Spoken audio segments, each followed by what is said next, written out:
Hello students, today we are going to discuss question number 2 of exercise 12.1. आज हम question number 2 के बारे में बात करेंगे। देखिए क्वेश्चन नंबर 2 में आपको क्या गिवन है। The triangular side walls of a flyover, आपको फ्लाईओवर की पिक्चर गिवन है। ट्रायंगुलर साइड फ्लाईओवर की कैसे हो सकती है? आप कहोगे कि मैम वो तो इस शेप में बना होता है। देखिए अगर आपको कोई चीज इस तरीके से कंस्ट्रक्ट करनी है तो ऐसा तो नहीं है आप डायरेक्टली उसको ऐसे कंस्ट्रक्ट करेंगे। ऐसा होता है कि एक बेस बनाया जाता है लाइक दिस, ठीक है, और इसके ऊपर जो है फ्लाईओवर की शेप दी जाती है। ओके, आफ्टर दैट आपको बोला गया वो ट्रायंगुलर शेप में है। इसका मीनिंग ये है कि ये जो पोर्शन है that is a side of a triangle, ये आपकी साइड होगी एक ट्रायंगल की जो कि गिवन है, ठीक है। After that has been use for the advertisement, the sides of the walls are, आपको गिवन है, ठीक है, तो आप लिख सकते हैं साइड्स ऑफ द वॉल्स, ठीक है। ए इज इक्वल्स टू कितना गिवन है 122 मीटर, आफ्टर दैट 22 मीटर, ठीक है, 22 मीटर, ठीक है। ये आपको बी गिवन है that is 22 metre B. Okay, C आपको सी कितना गिवन है दैट इज 120 मीटर, ठीक है, तो यहां लिख दीजिए ये हो जाएगा आपका 120 metre. The advertisement yields an earning of 5000 per metre square per year, यानी एक साल में 1 मीटर के ऊपर जो अर्निंग है वो कितनी है 5000 है। A company had one of its wall for the 3 months, हमें 3 मंथ्स की निकालनी है। ओके, तो साइड्स ऑफ द वॉल्स अब जेन्युइन है कि अगर आप इस शेप में इसको यूज कर रहे हैं एडवर्टाइजमेंट के लिए इस पोर्शन को, तो इसका एरिया जो है वो आपको पता होना चाहिए, ठीक है। इस पोर्शन को आप यूज कर रहे हैं, इसका एरिया आपको पता होना चाहिए। ओके, तो हम बात करते हैं ABC आपको गिवन है S is equals to A plus B plus C by 2, it means 122 plus 22 plus 120 by 2 which is equals to, भाई आपके पास कितना हो जाएगा दैट विल बी 4, ठीक है, ये हो जाएगा आपके पास 4, after that again 2 it will be 6 and after that 2 by 2, now dividing we get 132, ठीक है, तो ये आपके पास आ गया 132 metre. You have to remember about the unit. Okay, after that S हमने निकाल लिया है बाय अप्लाइंग, आप यहां लिखेंगे by applying John's formula.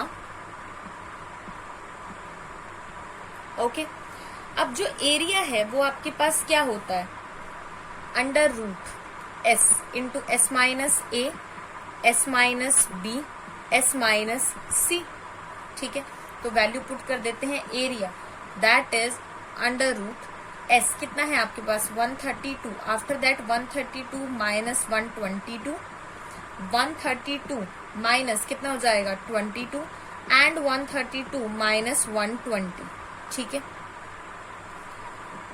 Again minus करने के बाद देखिए आपकी जो टर्म्स है वो क्या क्या आ रही हैं 132 इंटू 132 में से 122 को आपको सब्ट्रैक्ट करना है 10, 132 में से 22 को सब्ट्रैक्ट करना है 110 एंड 132 में से 120 को सब्ट्रैक्ट करना है then it will be 12। Okay, now you have to make prime factorization. अगर मैं 132 की प्राइम फैक्टराइजेशन बनाती हूँ तो 6 अगेन हो जाएगा आपके पास 6, 2, 33 एंड 3 एंड अगेन 11, तो 2 इंटू 2 3 इंटू 11, ये आपके पास क्या आ रही है, ये आपकी प्राइम फैक्टराइजेशन जो है इसकी आ रही है, ठीक है।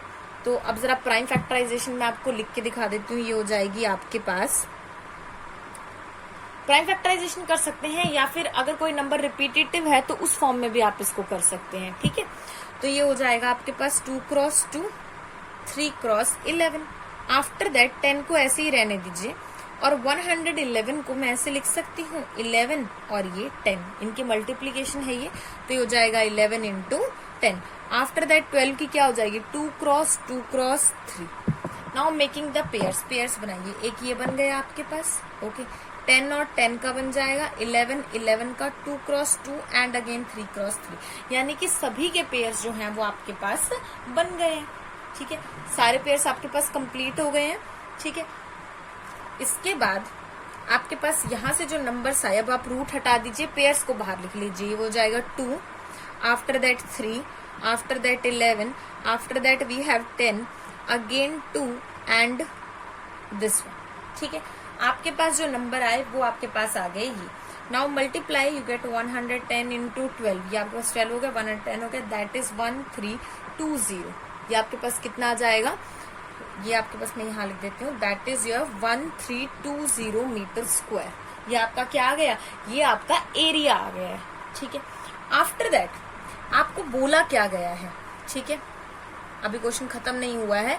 आपको क्या बोला गया है कि आपको प्राइस निकालना है, ठीक है। कंपनी को कितना प्राइस ने कितना रेंट जो है वो पे करना पड़ेगा। तो आपको क्या बोला गया था, earning of 5000 per metre square पर ईयर, ठीक है। You know that 1 year we have 12 months, okay. यानी कि एक तरीके से आपको 12 मंथ्स का जो अर्निंग है वो गिवन है, ठीक है। फॉर 12 मंथ्स आप लिख दीजिए, for 12 months earning per metre square आपको कितनी गिवन है, 5000, इतनी आपको गिवन है, 5000 आपको गिवन है, ठीक है। आफ्टर दैट फॉर 1 मंथ, अब 1 मंथ के लिए आपकी जो अर्निंग है पर मीटर स्क्वायर वो कितनी हो जाएगी, 5000 by 12, okay. Now for 3 month per metre square कितनी हो जाएगी, 5000 बाय 12 इंटू 3, ठीक है, ये आ गई आपकी। लेकिन ये जो 3 मंथ की आई है ये पर मीटर स्क्वायर आई है, और मुझे कितने मीटर स्क्वायर की चाहिए, जितना मेरा एरिया आया है, ठीक है। Now for metre square earning,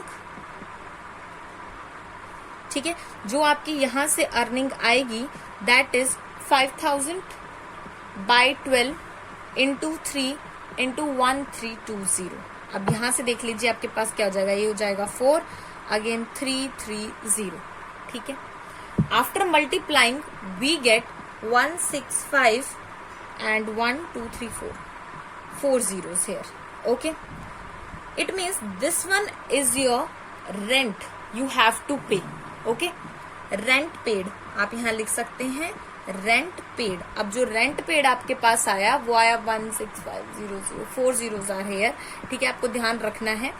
it is a simple calculation, सिर्फ कंसेप्ट क्लियर होना चाहिए किस चीज से रिलेटेड, 12 से, 1 से, 3 से और पर मीटर स्क्वायर से, ओके।